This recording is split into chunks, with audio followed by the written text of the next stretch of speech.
Our RV is equipped with a generator and it works great. But we've noticed that it is a little louder than what we like. And one of the things that we've done is we bought a Resonator off the internet, of course. And this Resonator basically lowers the decibels, probably maybe 20 decibels. And that may seem not like a whole lot, but it definitely takes the shrill out of the generator. And what we did before, they were clamps on here to hold them on. Well, we found that the clamps rusted and they were loose. So we hooked up with a local welding shop, and they ended up welding the Resonator onto our exhaust pipe. They cut a section out. We told them how long it needed to be, and we welded the Resonator on. Also, we didn't want it to rust, so we used a heat-resistant paint that we sprayed on there, and then you run the generator a couple times and it cures the paint. This has been on for probably a year and a half now, and no rust, no issues, no problems, and it definitely makes a big difference. Along with the Resonator, we actually have, I wouldn't say an issue, but it was a design flaw that in my book wasn't a big deal. This is the slide out, and this is the exhaust to the generator. And what we noticed is that when the generator was on, the fumes would not would be blown away from the RV, but when it would be turned off, the fumes would kind of migrate up into this space. So we found a solution. This is called Genturi. This is a basic chimney that you can install onto the end of your exhaust pipe for your generator. And what this does is this takes the fumes from the generator and vents them to the top of the RV. As you can see that it sticks up above and takes the fumes away from the RV, so we don't smell them at all. It also does make it a bit quieter, but nothing that would say that it would be a big difference, but it does make it a little quieter. We've also have straps. This actually comes with the kit to hold the pipe in place. There were two of them that we had installed on this side, but we found that it didn't really work very well. Plus, the one thing also is that you don't want the Genturi to touch the RV because it'll transmit the sound. So we improvised and tied it to the rearview mirror. But anyway, this is a great thing if your generator is near an inlet or a window. This Genturi is long, but it does come apart in 3 sections. Now, the other concern that if we run the generator in the morning, and we usually do because we're making toast and we need the electric to run the electric appliances, these things get a little warm.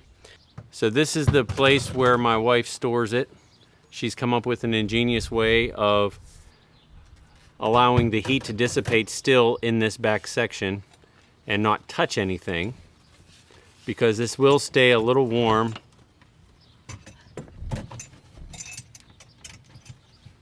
And there you have it. That's how we store it. And those little brackets there are made for ladders. Bought those at Lowe's. So that's how we store the Genturi. In the basement, the neater you keep it, the easier it is for you to get to everything. Makes your trip so much better. So what we did is trying to hang things so you still have room to put stuff on the bottom. But the wood that is back here is thin 1/8 inch paneling that really gives no support. So what we did is we went and we got, I believe, 1/2 inch plywood, and we wound up cutting it to fit, which gives us enough support so we can hang everything. See, we can have the hoses hanging. You can put your electrical needs here. Right now the RV is plugged in, or else the cord for the RV would be hanging here as well. You can keep your surge protections hanging. So it gives you room to put things here on the bottom. keeping a few things handy. We have a drill. Here's a small shovel, a light. This is actually a little saw. But as you can see here, the pump, which was behind wood, was very difficult to get to if you have an issue where you need to winterize it. So my husband made a panel here that you can actually get to the water pump. And this is the panel that was originally there for getting to the shutoff valves and the drain valve. But just being able to have plywood to hang everything keeps everything nice and neat, so that everything is in its place, everybody knows where it goes, and they can easily put it back. And again, it keeps your trip running smoothly and everybody's happy. This was not original to the RV. This is actually a bungee net. You'll find people use it on motorcycles. We wound up using it for the RV. We have these great chairs here which actually give you hooks that you can hang. So we have those hanging so you still have your room down below. But we simply put in some eye hooks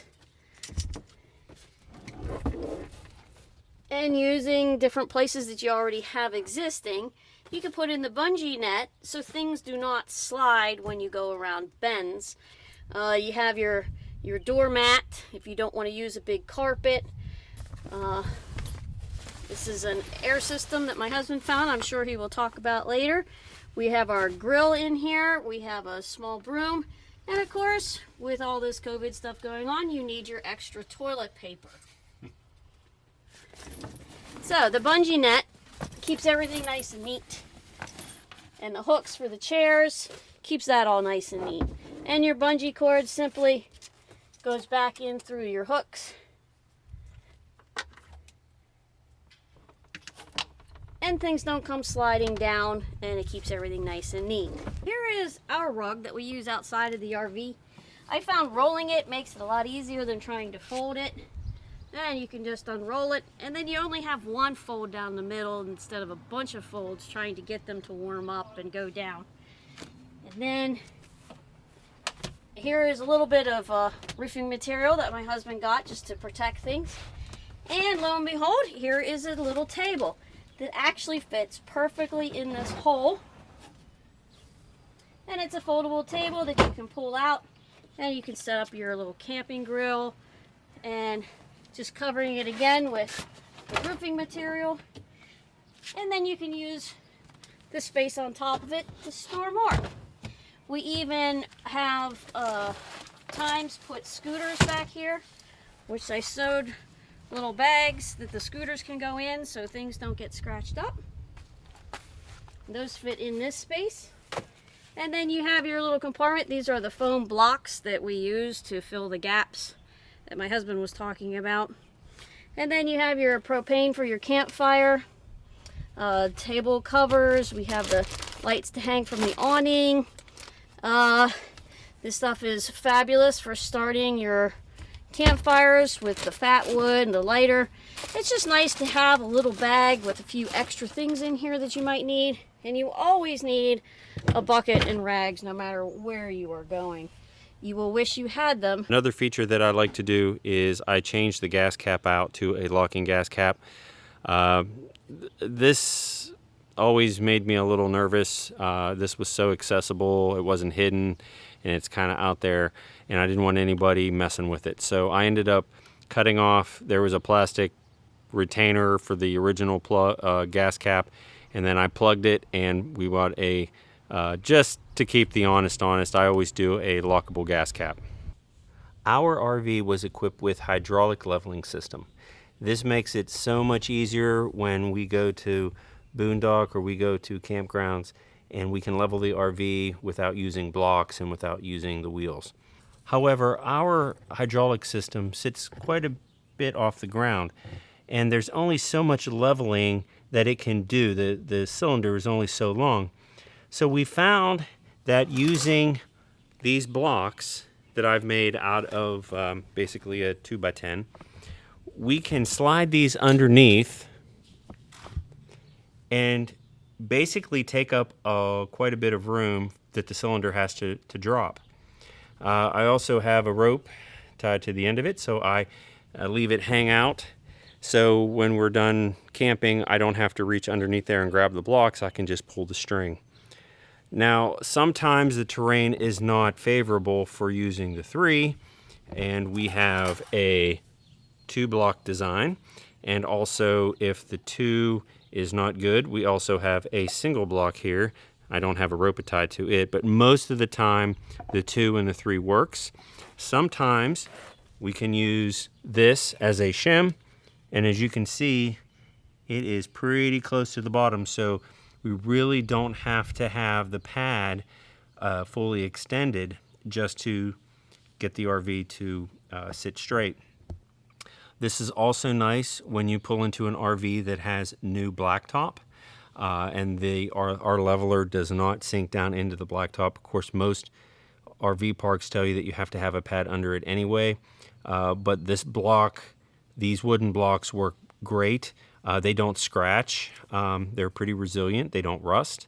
They don't mar anything, and they are easy. And again, when we're done using them, I basically just pull them out, and they are good to go. So our RV did not come with mud flaps, and I find that quite remarkable. But yes, this whole space behind the wheel here was completely open. The business that I work for has a sheet metal shop, and I designed and built these mud flaps out of 1/8-inch aluminum.